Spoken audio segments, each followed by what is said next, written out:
In Dixieland, the land of traitors, rattlesnakes and alligators, it's time to find out about their ideology. Okay, so we're talking about American Confederalism today.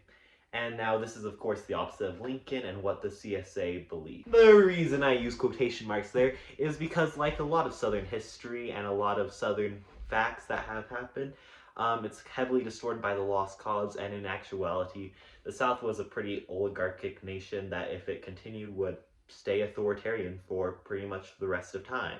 South, too free for its own good. That's why we died now. Because of that tyrant Lincoln.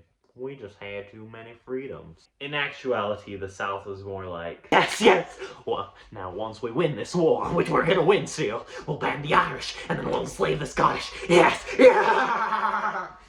Now, while analyzing American ideology, it's still important to show American Confederalism as the lost cause would have you believe it, as it did influence later generations, such as the Dixiecrats, to try and take up during the election of Governor Wallace. So it starts out with the federal government has become way too powerful. They own too many tariffs, they're doing too much taxes, and that's just not right.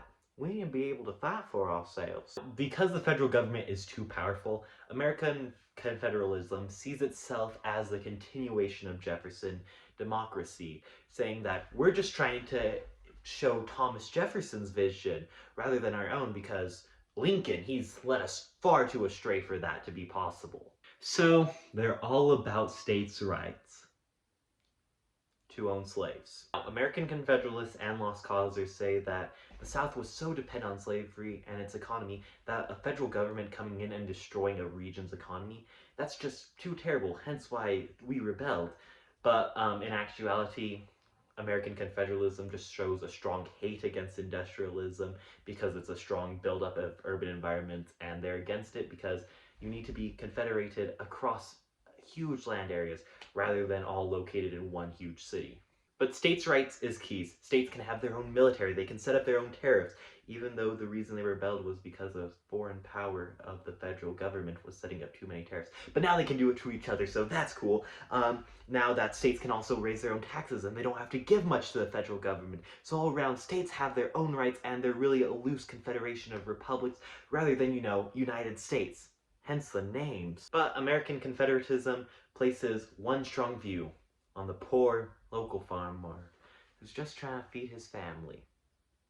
And plantation owners! Hey everyone, thanks for watching this video. Yeah, if you couldn't tell, I don't really like the Lost Cause, and yeah, hope you enjoyed. We have about 2 more American Ideology videos, and then we're going to be switching it up a bit more. Sorry guys if you find American Ideologies boring, I don't know. I just find this interesting as a state of America. And special thanks to my patron, a strangely sentient narrator. I hear him in my head.